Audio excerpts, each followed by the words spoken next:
বাবা আজকে নবী মুস্তাফা সাল্লাল্লাহু তাআলা আলাইহি ওয়াসাল্লাম আল্লাহর দরবারে দোয়া করে ফাতেমার বাড়িতে খাবারের ব্যবস্থা করলেন। বাবা ফাতেমার বাড়িতে কেন? আমার নবী যদি চাইতে সারা কুল কায়নাতে কোন মানুষের কোনদিন অভাব অনটন রইতো না। জোরে বলেন সুবহানাল্লাহ। আরে বাবা আমার নবী মুস্তাফা মদিনার জন্য দোয়া করেছিলেন, মদিনায় যেন রোগবালা না হয়, মদিনায় যেন মানুষ খাবারের অভাবে না মারা যায়, মদিনায় যেন কোনো মানুষের আজকে বিদেশ যেতে না হয়। এখনো পর্যন্ত ওই মদিনাতে এমন রোগ বাবা হয় না যেই রোগে মানুষ আক্রান্ত হইয়া পৃথিবীর মধ্যে বাবা নিজের জীবনের চাইতে মরণই ভালো এইরকম চিন্তা ভাবনা কারো আসে না। বাবা মদিনার মধ্যে কারো বাড়িতে অভাব নয়, মদিনার মধ্যে আমার নবী যে দোয়া করে দিয়েছিলেন এখনো পর্যন্ত জারি আছে, কিয়ামত পর্যন্ত থাকবে। জোরে বলেন সুবহানাল্লাহ। ওই নবীজি যদি একবার দোয়া করে দিতে ফাতেমার বাড়িতে কিয়ামত পর্যন্ত অভাব অনটন থাকতো না। কিন্তু বাবা তিনাদের উদ্দেশ্য টাকা পয়সার দিকে ছিল না, তিনাদের উদ্দেশ্য জমি জায়গা বাড়ি গাড়ির দিকে ছিল না, তিনাদের একটা উদ্দেশ্য ছিল ইসলামের প্রচার প্রসার করা। জোরে বলা যাবে না সুবহানাল্লাহ। আরে বাবা যে ভাইরা এবার আমার দয়ার নবী মুস্তাফা সাল্লাল্লাহু তাআলা আলাইহি ওয়াসাল্লাম বাড়িতে আসলে, এবার বাড়িতে আসার পরে সকালবেলা আমার নবীজি ফাতেমার বাড়িতে যেন বাবা পৌঁছে গেছে। আমার ফাতেমা বলতেছে ইয়া রাসূলুল্লাহ ইয়া হাবিবাল্লাহ, নবী গো আজকে আমার বাড়িতে এত সকাল সকাল এসেছো, নবী গো আজকে আমার বাড়িতে তো কোনো খাবার নয় যেটা দিয়ে আপনার আপ্যায়ন করব, যেটা দিয়ে আপনার সম্মান করব। এখন আপনার আমার বাড়িতে যদি কোনো মেহমান আসে প্রাথমিক ভাবে নইলে এক কাপ লাল চাও আমরা বানিয়ে দিই না, দিই না?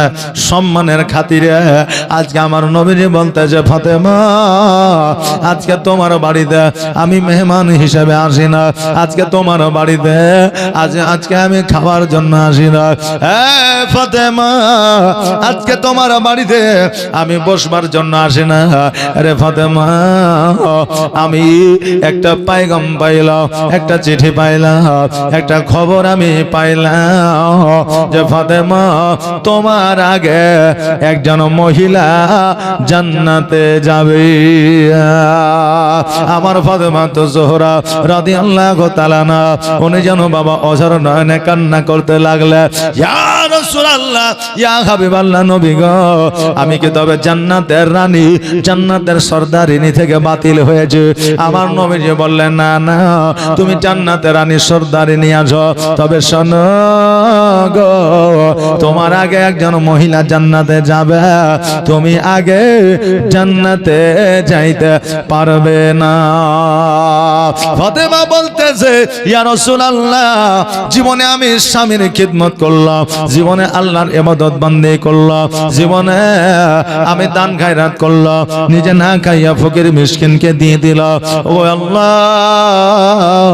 তবে আমার আগে কোন মহিলা জান্নাতি হবে আমি একবার তার চেহারা দেখতে চাই। আমার দয়ার নবী মুস্তাফা সাল্লাল্লাহু তাআলা আলাইহি ওয়াসাল্লাম বলে, হে ফাতেমা শোনো রে, আজকে তোমাকে আমি বলে দিয়ে যাই, আজকে আমাদের মক্কার মধ্যে আজকে শোনো, আজকে আরবের মধ্যে মদিনার মধ্যে একটা সব চাইতে বড় জঙ্গল আছে, ওই জঙ্গলের মধ্যে একজন কাঠুরিয়া বসবাস করে, ওই কাঠুরিয়ার বিবি তোমার আগে জান্নাতে প্রবেশ করবে।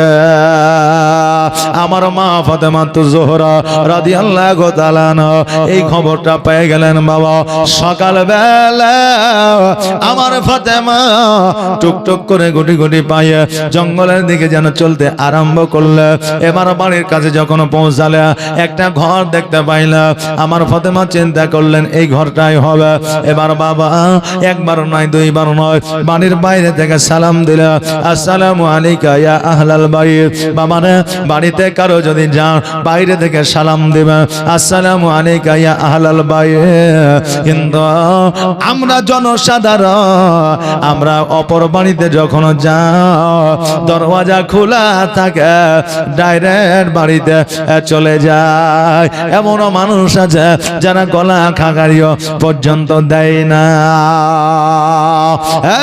বাবা, শরীয়ত ইসলাম এমন একটা শিক্ষা দেয়, এই শিক্ষাটা আমার নবী মুস্তাফা যে শিক্ষাটা দিয়ে যায়, ওই শিক্ষাটা যদি আমরা পেয়ে যাই আমাদের জীবনটা ধন্য হয়ে যাবে। আহারে বাবা, আমার ফাতেমা সালাম দেয় কিন্তু দরওয়াজা খোলে না। বেরাদার, এবার ওই মহিলা যখন মেয়েদের আওয়াজ পেয়েছে, এবার মহিলা গুটি গুটি পায়ে এসে বলতেছে কে? বললো আমি ফাতেমা। বলে কোন ফাতেমা? বলে আমি জান্নাতের রানী ফাতেমা। বলে এই নবী মুস্তাফার মেয়ে? বলে হ্যাঁ। বললো আজকে তো দেখা হবে না, আগামী কালকে আসেন। আজকে হবে না, আগামী কালকে আসেন। এখন ফাতেমা চিন্তা করে আমি হলাম জান্নাতের রানী, নবী মুস্তাফার বেটি, হযরতে আলীর বিবি, ইমাম হাসান হোসেনের আম্মা। অতএব আমাকে বলে নাকি আজকে নয় আগামী কালকে আসেন। কথা বুঝতে পারলেন না? এখন কোন এমএলএ মন্ত্রী যদি এসে আপনার বাড়িতে ডাক দেয়, কই গো রাজ্জাক বাড়িতে আছো? এখন ও বলে হ্যাঁ আছি। তো কে? বলে আমি মুর্শিদাবাদের মন্ত্রী। বলে এখন লাই পরে এসো। আচ্ছা, ওই মন্ত্রী কি বলে, বাপ রে এত বিরাট পাওয়ার রে, যে একটা মন্ত্রীকে বলছে যে কাল এসো। হ্যাঁ, আমাদের কাছে ডেট নিতে হয় আর আমাকে বলছে কাল এসো। বলবে কি বলবে না? আমার ফাতেমা বলতেছে আল্লাহ গো, আজকে আমার আগে জান্নাতে যাবে বলে এর মধ্যে এত আত্ম অহংকার তৈরি হয়ে গেছে। আমি নবীর বেটি ফাতেমা, তবু আমার সঙ্গে সাক্ষাৎ করে না। আগামী কালকে নাকি সাক্ষাৎ করবে। আল্লাহু আলাম, তুমি ভালো জানো। এবার বাড়িতে চলে আসলে, বাড়িতে আসার পরে এবার রাত্রিটা যেন পার করলে। কিন্তু আমার ফাতেমার মধ্যে একটা নেশাই আছে। আমার আগে যে জান্নাতে যাবে তাকে দেখতে হবে, তার সঙ্গে কথা বলতে হবে। এবার আমার ফাতেমা রাদিয়াল্লাহু তাআলা যখন সকালবেলা বাড়ি থেকে বার হয়ে গেছে, এবার আমার হোসাইন আমার মা ফাতেমাকে বলছে, মা কোথায় যাবা? বলে আমি একটু বাইরে যাব। হোসাইন বলল আমিও যাব। আগে বললাম হোসাইন একটু জেদি ছিলেন, যেটা বলতেন সেইটার উপরে অটুট থাকতেন। যাবো বললে নিয়ে যেতেই হবে। আজকে আমাদের বাড়িতে এইরকম হয়তো একটা না একখানা আছে না নাই পোতাপুতিন লাতি লাতিন, যেটা বলবে শুনতে হয়। বাবারে, আমার হোসাইন বলছে মা কোথায় যাবা? বলে আমি একটু বাইরে যাব। বলে আমিও যাব। বলে ঠিক আছে চলো। এবার হোসাইনকে নিয়ে গেল। নিয়ে যাওয়ার পরে ওই কাঠোনার বাড়িতে গিয়ে সালাম দিল, আসসালামু আলাইকা ইয়া আহলাল বাইত। এবার মহিলাটি বেরিয়ে আসলো। বলে কে? বলে আমি হলাম ফাতেমা। বলে আপনার সঙ্গে কে আছে? বলে একটা বাচ্চা আছে। নাম কি? বলে হোসাইন। বলে আজকে দেখা হবে না, আগামী কালকে এসো। বলছে আজকেও হবে না, আগামী কালকে এসো। এখন ফাতেমা বলতে আল্লাহ এ কেমন খেলা, আজকেও দেখা করবে না। কিন্তু আল্লাহ গো, আমি যতক্ষণ পর্যন্ত তাকে না দেখব আমি অতক্ষণ পর্যন্ত তাকে ছাড়ব না। এবার নিজের বাড়িতে আসলে, আসার পরে এবার বাবা রাত্রিটা অতিবাহিত হয়ে গেল। পরের দিন আবার আমার ফাতেমা ওই কাঠনার বাড়িতে গেল, যাওয়ার পরে আবার সালাম দিল, আসসালামু আলাইকা ইয়া আহলাল বাইত। এবার বলল ফাতেমা তুমি এসেছো নাকি? বলে হ্যাঁ। এবার চট করে দরওয়াজাটা খুলে দিল, আর দরওয়াজাটা খুলে দেওয়ার পরে আমার ফাতেমার হাতখানা ধরে ওই কাঠনার বিবি যেন একটা চুমা দিয়ে দিল। ফাতেমা বলে মহিলা আজকে আমাকে তুমি 2 দিন ঘুরিয়েছ, আর আজকে তুমি আমার হাতে চুম্বন করছো, কারণটা বুঝলাম না। এবার বলে ও আমাদের জান্নাতের সরদারিনী ফাতেমা, আজকে আমাকে দেখার আকাঙ্ক্ষা যেমন তোমার মধ্যে আছে, আমিও একজন মহিলা, আমারও আকাঙ্ক্ষা দিলের মধ্যে আছে, আমি তোমাকে একবার দেখব। ফাতেমা বলে শোনো, যদি আমাকে দেখার মতো যদি আকাঙ্ক্ষা তোমার মধ্যে থাকলো, তবে পরশুদিন কেন দরওয়াজা খুললে না? আগামী কালকে কেন দরওয়াজা খুললে না?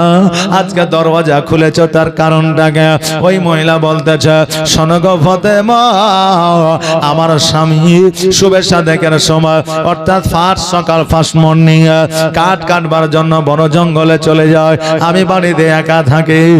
আগামী পরশুদিন যখন আপনি এসেছিলেন আমার স্বামীর কাছে পারমিশন নেওয়া হয় নাই, আমার স্বামীর কাছে বলা হয় না যে আমি কোন নারী কোন পুরুষের সঙ্গে কথাবার্তা বলবো, দেখা করব, এইরকম পারমিশন নেওয়া হয় না।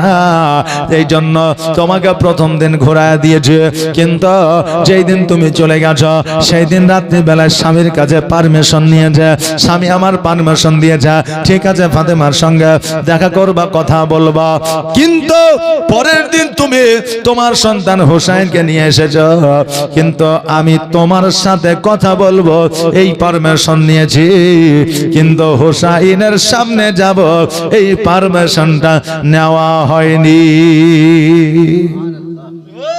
এই পারমিশনটা নেওয়া হয়নি, এই জন্য আপনাকে দ্বিতীয় দিন ঘুরায় দিয়েছি। বিবি কাকে বলে দেখেন, জি বিবি কাকে বলে? স্বামীর এক কথার বাইরে যায় না, এরাই তো জান্নাতি। জি স্বামী যেমনই হোক, ভালো হোক মন্দ হোক, ওই স্বামীর কথা বিবিদের শুনতেই হবে, কোনো রাস্তা নেই। বাপ মা যেমনই হোক, খারাপ হোক ভালো হোক, বাপ মার খিদমত করতেই হবে, কোনো রাস্তা নাই।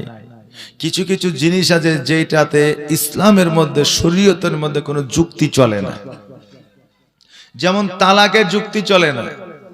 আমি তো রাগ করে দিয়ে দিয়েছি হুজুর, আমি তো মদ খেয়েছিলাম হুজুর, আমার তখন জ্ঞান ছিল না, আমার বিবির বিরাট রাগ হয়েছে, কোনো যুক্তি চলবে না। তালাক তালাক।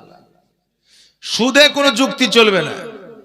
আপনি বলবেন একটা জমি নিল ভাই আমার 5 লাখ টাকা দিয়ে, আমি 3 লাখ দিলাম, ওই জমিটা 6 মাস পরে বেচছে 10 লাখ টাকায়, তো ওরও লাভ হলো আমারও লাভ হলো, আবার ক্ষতি কি আছে? অনেকে যুক্তি খাটায় না, খাটায় না, জি খাটায়, কিন্তু সুদে কোনো যুক্তি চলবে না। জি সুদ মানে সুদ, হারাম হারাম, ঘুষ মানে ঘুষ, হারাম হারাম। কিছু জিনিস আছে যেখানে শরীয়তে কোনো যুক্তি চলে না, এটা একমাত্র রাসূল পাক সাল্লাল্লাহু তাআলা আলাইহি ওয়াসাল্লাম জানেন যে এটার মানে মর্তবা কি আছে। বাবারে আজকে নবী যেটা বলে গেছে এটা তোমার জন্য হালাল, অতএব এটা তোমার জন্য ভালো, আর নবী যেটা বলে গেছে এটা তোমার জন্য হারাম, অতএব এটা তোমার জন্য খারাপ। এটাকে বর্জন করো আর ভালোটাকে অ্যাকসেপ্ট করো। কথা কি আমার বুঝতে পারলেন? জি তাহলে স্বামীর অর্ডার, স্বামীর বিনা অনুমতিতে একজন জান্নাতি রানীর সঙ্গেও কথা বলছে না। আর আমাদের স্বামীরা মাঠে গেছে, ও জানে যে সার ছিটাবে, বিষ দিবে, মই দিবে, তারপরে বাড়িতে আসবে, মানে সকালে গেল বিকাল হবে, ভাতটা রান্না করে দিয়ে লাহারি দিয়ে ছেলেকে পাঠিয়ে দিয়েছে, এখন পরের বাড়িতে যাই অন্য মেয়ের সঙ্গে গল্প লাগিয়ে দিয়েছে। কথা হইলে কিন্তু স্বামীর অর্ডার বিনা অনুমতিতে আপনার বাড়ি থেকে অপরের বাড়িতে যাওয়া দূরের কথা, আপনি বাড়ি থেকে বাইরেও আসতে পারবেন না। এটা হচ্ছে শরীয়তি হুকুম। জোরে বলেন সুবহানাল্লাহ। এটা হচ্ছে শরীয়তি হুকুম। ওই মহিলা বলল ফাতেমা আজকে আমি স্বামীর কাছ থেকে অর্ডার নিয়েছি, স্বামী গো আমি আমার ফাতেমার সম্মুখে যাইতে পারি নাই। বলে কেন? বলে 7 বছরের সন্তান হযরত হোসেন রাদিয়াল্লাহু তাআলা আনহু ছিল। আমার স্বামী অর্ডার পারমিশন দিয়েছে, হোসেন থাকলো তো কি হলো, কথা বলবে, অসুবিধা নয়। এই জন্য আমার মনে যত আশা আকাঙ্ক্ষা ছিল, এই আশা আকাঙ্ক্ষা থাকার পরও স্বামীর পারমিশন পাই না বলে আজকে তোমার সঙ্গে সাক্ষাৎ করতে পারি না। ও ফাতেমা বলো বলো, আজকে তুমি আমার সঙ্গে সাক্ষাৎ কেন করতে এসেছ? বলে শোনো রে, আজকে তোমার সঙ্গে সাক্ষাৎ করতে এসেছি, তুমি কি জানো? বলে কি? বলে তুমি আমার আগেও জান্নাতে যাবে। বলে না, এটা তো আমি জানি না। বলে আমার আগেও তুমি জান্নাতে যাবে, এই জন্য তোমার সঙ্গে আমি সাক্ষাৎ করতে এসেছি। এবার আমার ফাতেমা তো জোহরা রাদিয়াল্লাহু তাআলা আনহাকে বলতেছে, আমি ফাতেমা জান্নাতের রানীর আগে জান্নাতে যাব, এটা কেমন করে হতে পারে? আমি তো বুঝতে পারলাম না। আমার ফাতেমা বলে বন্ধু শোনো রে, আজকে তুমি আমার আগে জান্নাতে কেন যাবে এটা আমি ফাতেমা বুঝতে পেরেছি। কারণ স্বামীর কথার অবাধ্য হও না বলে আমার সঙ্গে সাথী তোমাকে আমার আল্লাহ বানিয়ে দিয়েছে। বন্ধু শোনো, আমার আগে তুমি জান্নাতে যাবে না ঠিকই, আমি তোমার আগে জান্নাতে যাব। ইতিহাসের পাতায় আমি সবার আগে জান্নাতে যাব, শরীয়তের পাতায় আমি সবার আগে জান্নাতে যাব। তবে শোনো, আমি যে ঘোড়ার পৃষ্ঠে চেপে থাকবো, ওই ঘোড়ার লাগাম কানা তুমি ধরে থাকবে, আল্লাহ জান্নাতের দরওয়াজাটা খুলে দেবে। আর ওই ঘোড়ার লাগাম কানা ধরে থাকার কারণে তুমি আমার আগে জান্নাতের মধ্যে প্রবেশ করবে। জোরে বলে সুবহানাল্লাহ। মা বোনেরা, আজকে ফাতেমার ব্যবহার চরিত্রকে লক্ষ্য করে যদি ওই চরিত্র তোমার মধ্যে নিয়ে আসতে পারো, আজকে ফাতেমার জীবন কাহিনী শোনার পরে ওই জীবনটা যদি তুমি গঠন করতে পারো, কাল কিয়ামতের দিনে আমার ফাতেমা তোমাদেরকে সঙ্গে করে জান্নাতে নিয়ে যাবে। বাবাজি ভাইরা, আমার ফাতেমা তো জোহরা রাদিয়াল্লাহু তাআলা আনহা, উনি যেন বাবা বাড়িতে আসলে, বাড়িতে আসার পরে আমার ফাতেমা তো জোহরা রাদিয়াল্লাহু তাআলা আনহা ইমাম হাসান ও হুসাইনকে যেন খেলাধুলা করার জন্য পাঠিয়েছে। এবার দেখবেন বাচ্চা কাচ্চারা বেশি বেশি করে যদি ঘরের মধ্যে বাড়ির মধ্যে থাকে, তবে দেখবেন রে বাবা, ওই বাচ্চাদের মধ্যে বেশি অলসতা আসে না, আসে না? বাচ্চারা বাড়ির বাইরে খেলাধুলা করে না, সব সময় বাড়িতে। স্কুল থেকে এসেই মোবাইল, স্কুল যাওয়ার আগেও মোবাইল, রাত্রে বেলায় মোবাইল, বাড়িতেই থাকে। 5-7 বছর বা 10 বছর পরে ওই বাচ্চাটাকে যখন বলে বাড়ির বাইরে যা খেলাইগা, ওই বাচ্চা যাবে না, যাবে যাবে না। এই জন্য বাড়িতে বেশি থাকলে বাচ্চা অলস হয়ে যায়, অলসতা তার মধ্যে এসে যায়। এই জন্য ফাতেমা বললেন, বাবা একটু বাইরে থেকে,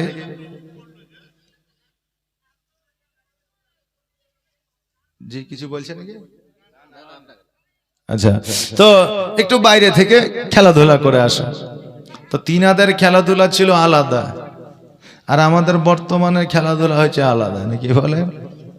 আগে খেলাধুলা করেছে, মানুষের জীবন পরিবর্তন হয়েছে খেলাধুলার মাধ্যম দিয়ে। আগে খেলাধুলা করেছে, মানুষের রোগ বালা ভালো হয়েছে খেলাধুলার মাধ্যম দিয়ে। আর এখন যে খেলাধুলা চলছে তাতে ছেলেরা পাগল হয়েছে। যে মোবাইলে কিছুদিন দেখছিলাম গলায় চপ্পল, আর ওই চপ্পলটাকে নিয়ে বলছে মার মার মার মার মার, আর মোবাইলে ক্যামেরা পায়ে জিঞ্জিল বাঁধা। মানে কি, ও মোবাইলে এত গেম খেলেছে যে ও পাগলা হয়েছে। জি, আর আজকে জগতের মধ্যে শিয়াল কুকুরের জায়গা গেলে তো যত যুবক ছেলে আছে তারা লিয়েছে। এই জন্য শিয়াল কুকুর এখন এক হয়ে গেল, জ্বালানোর জায়গা নাই, ঝামেলা আর করিস না, তুইও যেখানে যাবি আমিও সেখানে যাবো। এই জন্য এই পাশে শিয়াল আর ওই পাশে কুকুর শুয়ে আছে, দেখবেন ওদের হাও মাও কিছু নাই। জি, হয়েছে না, হয়েছে না? নাই। কারণ আজকে রাত্রিবেলায় কুয়াশার দিনে যে সাঁকুর তলে শিয়াল কুকুর শুয়ে থাকতো, ওই সাঁকুর তলেই এখন বসে বসে ছেলেরা পাবজি ফ্রি ফায়ার খেলছে। যে গাছের তলাতে শিয়াল কুকুর শুয়ে থাকতো, সে গাছের তলাতে এখন যুবকেরা বসে বসে ফ্রি ফায়ার পাবজি খেলছে। তো এখন বর্তমানে যেই খেলা তারা খেলছে তাদের জীবনটা বরবাদ হয়েছে, আর আগের খেলায় তারা জীবন গড়েছে। জোরে বলেন সুবহানাল্লাহ। তাহলে আগের খেলা আর বর্তমানের খেলার মধ্যে অনেক পার্থক্য আছে। আমার ইমাম হাসান ও হোসাইন দুই ভাই যেন খেলাধুলা করতে আছে, এমন অবস্থা একজন ঘোড়া নিয়ে আমার ইমাম হাসান ও হোসাইনের সামনে দিয়ে যেন চলে যায়। ঘোড়া নিয়ে যখন চলে যায়, বাবারে এবার ইমাম হোসেন দাঁড়িয়ে আছে, ঘোড়াটার দিকে তাকাচ্ছে। হাসানকে বলছে, ভাই এটা কি? বলছে, কেন? এটা ঘোড়া। তো বলছে, কি হয়? বলে, চাপলে পারে মজা পাওয়া যায়, কারণ হাঁটতে হয় না, বয়ে নিয়ে যায়। এবার হোসেন বলছে, ভাই আমি এই ঘোড়ার পৃষ্ঠে চাপতে চাই। হাসান বলতেছে, ভাই গো আজকে এই ঘোড়ার মধ্যে তোমাকে কি করে চাপাবো? কারণ আমাদের একবেলা খাবারের পয়সা নয়, একবেলা আমরা খাইতে পাই না, আমাদের বাড়িতে অভাব অনটন আছে। ওগো ভাই গো, আমি তোমাকে কেমন করে ঘোড়াতে চাপাবো? কারণ ঘোড়া কেনার মতো আমাদের ক্ষমতা নয়, ঘোড়া কেনার মতো আমার নানার ক্ষমতা না। আমি কেমন করে তোমাকে ঘোড়ার পৃষ্ঠে চাপাবো? হোসাইন দুই চোখের পানি ছেড়ে দিয়ে বলে, ভাই গো আমাকে যতক্ষণ পর্যন্ত ঘোড়ার পৃষ্ঠে না চাপাবা ততক্ষণ পর্যন্ত আমার কান্না বন্ধ হবে না। হোসেন যেন অজার নয়নে কান্না শুরু করে দিল। এবার এত কান্না শুরু করলো, ধুলোবালির মধ্যে গড়াগড়ি দিয়ে কান্দে আর বলে, আমাকে ঘোড়াতে চাপাও, আমাকে ঘোড়াতে চাপাও, আমি ঘোড়ায় চাপতে চাই।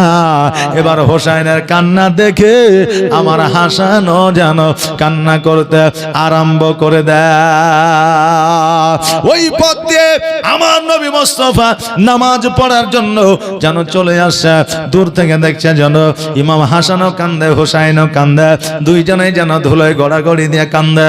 আমার নবীজি ছুটতে ছুটতে আসিয়া ইমাম হাসান ও হোসাইনকে যেন বুকের মধ্যে জড়ায়া ধরে নিয়েছে। আর বুকের মধ্যে জড়ায়া ধরে নেওয়ার পরে বলতেছে, ভাই রে তোমরা দুই ভাইকে মারামারি করেছ, হোসাইন তুমি কি হাসানকে মেরেছ? হোসাইন বলে, নানু গো না। হাসানকে বলতেছে, হাসান তুমি কি হোসাইনকে মেরেছ? বলে, না। বলে, তবে তোমরা কান্না করছো কেন? নিশ্চয় মারামারি করেছ। আমার হাসান বলে, না না গো, আমি আমার ছোট ভাই হোসাইনকে এত ভালোবাসে, আজকে এই ভাইকে মারা তো দূরের কথা, আমি কোন রকমের আঘাত দিয়ে কথা বলতে পারি না। বাবা একটু লক্ষ্য করে অতীতে চলে যাও, বাল্যকালে চলে যান, ছোটবেলায় চলে যাও। ইমাম হাসান ও হোসাইনের মতো আমরা একে অপর ভাইয়ে মহব্বত করেছি না, করি নাই? আব্বা দুইটা মিষ্টি এনে দিয়েছে, একটা ভাইকে দিয়েছি, নিজে খেয়েছি। যদি আমার আব্বা বা কেউ বলেছে তুই একাই খেলে, তো বলেছি না ভাইকে দিয়ে খাবো না, বলি নাই? বলেছি। মা বলেছে, বেটারে তুই বড়, তুই একটু বেশি খেলে তোর ভাই আসবে, ও কিন্তু সহ্য করবে না, গোটাই খেয়ে নেবে। বলেছে, না আমি ভাইকে ফাঁকি দিয়ে খেতে পারবো না। একটা ভাই কেঁদেছে তো অপর ভাই কেঁদেছে, একটা ভাইকে কেউ যদি মেরে দিয়েছে তার জন্য ওই ভাই বাবা ওই যুদ্ধের ময়দানে ঝাঁপিয়ে পড়েছে। হয়েছে না, হয়নি? কিন্তু ওই ভাইয়ের প্রতি যে মহব্বত ছোট্টবেলায় ছিল, এখন কি আছে? আছে? এক হাত জমির জন্য তোরাই বলছিস না, যারা বুঝে তারা বলছে না, তোরাই বলছিস রে। না এটা ঠিকই বলেছে, না এটা মানে নিতে হবে, কিছু করার নাই। যারা বুঝে তারাই হু হা মারছে না, ইয়ারাই মারছে, তো কমসে কম মান সম্মান না তো রাখছে নাকি বলে। যাই হোক বাবাজি ভাইরা, জাযাকাল্লাহ। তো বুঝলেন, ওই সুযোগটা সুবিধাটা এখন আর নাই। বাচ্চা গেলে আমরাও ভাইকে ভালোবেসেছি, কিন্তু এখন ভাইয়ের সাথে ওই সম্পর্ক ৯৯টা পরিবারের নাই। আচ্ছা সেই দিনটাকে যদি স্মরণ করেন, একটা ভাইয়ের কথা বলবো না, দুই ভাইয়েরই কথা, চার ভাইয়েরই কথা বলছি, ওই দিনটা যদি স্মরণ করেন তাহলে এই দিনেও ওই ভাইদের মধ্যে কোন রকম হানাহানি মারামারি ওয়ামিল থাকবে না, কিন্তু আমরা অতীতকে ভুলে গিয়ে সামনের দিকে শুধু আমিত্বের লড়াই লড়তে আছি যে আমার 2 বিঘা বেশি হোক, আমার 1 কাঠা বেশি হোক, আমার 4 লাখ টাকা বেশি হোক, অ্যাকাউন্টে আমার 5 লাখ টাকা জমা হোক। কথা বলে এই আমিত্বের লড়াই আমরা লড়ছি, এই জন্য আমাদের ভাই বোনে মিল মহব্বত থাকছে না। হ্যাঁ বাবা, হাসান বলতেছে না না গো, আমি আমার ভাইকে মারা তো দূরের কথা, একটা আঘাত দিয়ে কথা বলতে পারি না, কারণ আমার ভাইকে আমি এত ভালোবাসি। তবে হাসান, তোমরা 2 ভাই বালির মধ্যে ধুলোর মধ্যে গড়াগড়ি দিয়ে কান্না করো কেন? আমার হাসান বলে না না গো, আজকে আমাদের ক্ষমতার বাইরে যেটা হোসেন সেটা চাইতেছে। বলে কি? বলে আমার ভাই হোসেন ঘোড়ার পৃষ্ঠে চাপতে চায়। না না গো, আমরা কেমন করে আমার হোসেন ভাইকে ঘোড়ার মধ্যে চাপাইতে পারবো? কারণ আমাদের তো ঘোড়া নয়, কারণ আমরা গরিব মানুষ, আমাদের একবেলা খাবার জোটে না। আজকে কেমন করে হোসেনকে ঘোড়ার পৃষ্ঠে চাপাবো? নবী আমার মিচকে হাসি দিয়ে বলতেছে, হাসান তুমি কি জানো না, জানো না আমাদের বাড়িতে তোমাদের জন্য একটা ঘোড়া আছে? হোসেন বলল, না না, আমাদের বাড়িতে যদি আমাদের জন্য একটা ঘোড়া থাকে তো কই কোনোদিন তো আমাদেরকে বলেন নাই, আমাদেরকে কেন বলেন নাই? আমার নবী বলল, কেমন করে বলবো ভাই, তুমি যে ঘোড়া দেখেছ এটাও ঘোড়া, আর আজকে তোমরা যে ঘোড়াতে চাপবা সেটাও ঘোড়া, কিন্তু পুরোটাই আলাদা। কারণ এই ঘোড়ার 4টা পা আছে, আর তোমরা যে ঘোড়ায় চাপবা এই ঘোড়ার 2টা পা আছে, 2টা হাত আছে। এই ঘোড়া কথা বলতে পারে, এই ঘোড়ার বোঝার ক্ষমতা আছে, এই ঘোড়া বলার ক্ষমতা আছে। ও হোসেন তুমি চিন্তা করিও না। এবার হোসেন বলতেছে, বাচ্চা ছেলে বলে, না না গো, তবে আর দেরি নয়, দেরি নয়, জলদি করে ঘোড়া নিয়ে আসেন। বলে ঘোড়া নিয়ে আসার দরকার হবে না, ঘোড়া তোমাদের সামনে আছে। হোসেন বলছে, যদি ঘোড়ার সামনে থাকে তো তাহলে নিয়ে আসেন। নবী আমার হামাগুড়ি দিয়ে দিলেন আর বললে, হোসেন আজকে তোমাদের জন্য আমি হলাম ঘোড়া, আমার পৃষ্ঠে চেপে যাও। কোথায় যাবে একবার বলো, আমি নবী তোমাকে নিয়ে যাব। হোসেন জলদি করে উঠে গেছে আমার নবীজির পৃষ্ঠে, আর হাসান যেন দাঁড়িয়ে আছে। আমার নবী বলতেছে, হাসান রে তুমি কেন দাঁড়িয়ে আছো, জলদি করে আমার পৃষ্ঠে উঠে যাও। হাসান যেন একটু ইতস্তত বোধ মনে করেছে, আহারে নানার ঘাড়ে কি করে উঠবো। আমার নবীজি বলে, হাসান আজকে চিন্তার কিছু নাই রে ভাই, আজকে যে সুযোগটা তুমি পেয়েছ আগামীতে এই সুযোগ আর পাইবা না। হাসান সঙ্গে সঙ্গে আমার নবীজি পিঠ মুবারকে উঠে গেল। এবার আমার নবীজি যেন চলতে আরম্ভ করলে। হোসেন বলছে, না না গো, ঘোড়া তো পাইলাম কিন্তু ঘোড়ার লাগাম দেখা যায় না।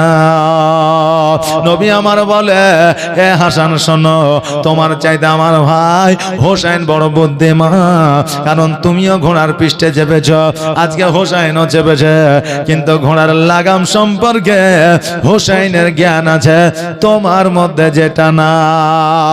নবী আমার বলে, হোসেন আজকে তোমার লাগামের দরকার নাই রে ভাই, আমার পেছন দিকে যে চুল মুবারক গুলো আছে ওই চুল মুবারক গুলো ধরে না, কারণ আমার নবীজের চুল ছিল বাবরি চুল, আমার নবীজের চুলগুলো চতুর্দিকে বড় বড় চুল ছিল। এবার আমার হোসেনকে বলে, হোসেন আমার চুলগুলো তুমি ধরে নাও, ওটাই তোমার জন্য লাগাম হইয়া যাবে। আহারে বাবা গো, এবার আমার নবীজি পিঠের মধ্যে ইমাম হাসান হোসেনকে উঠা নিয়ে যেন বাবা গোল গোল করে ঘোরাইতে আছে। সাহাবীরা যখন আমার নবীজিকে তাকায়া দেখলে দেখছে যেন নবীর পৃষ্ঠে ইমাম হাসান ও হোসাইন, আজকে সারা জাহানের বাদশার পিঠে ইমাম হাসান ও হোসাইন। সাহাবীরা গোটে গোটে পায়ে যেন সবাই এসে গোল করে ঘেরেছে, আর দেখছে নবী আমার যেন মিচকি হাসতে আছে। সাহাবীরা দেখতেছে নবী যত খুশি, আমাদের আর কিছু বলার না। নবীর প্রেমে পাগল হইলে, নবীর প্রেমে পাগল হইলে আমার আল্লাহ তাআলা খুশি। নবীর দরুদ পড় দিবা নিশি, নবীর দরুদ পড় দিবা নিশি। নবীর প্রেমে পাগল হইলে, নবীর প্রেমে পাগল হইলে আমার আল্লাহ তাআলা খুশি। নবীর দরুদ পড় দিবা নিশি, নবীর দরুদ পড় দিবা নিশি। ওকে নবীর প্রেমে পাগল হইলে আমার আল্লাহ তাআলার দিদার মিলে গো। ওকে নবীর প্রেমে পাগল হইলে আমার আল্লাহ তাআলার দিদার মিলে গো। থাকো যদি যদ বাহালে, থাকো যদি যদ বাহালে হইয়া প্রেম দাসী। নবীর দরুদ পড় দিবা নিশি, নবীর প্রেমে পাগল হইলে, নবীর প্রেমে পাগল হইলে আমার আল্লাহ তাআলা খুশি। নবীর দরুদ পড় দিবা নিশি, নবীর দরুদ পড় দিবা নিশি। আল্লাহুম্মা সাল্লি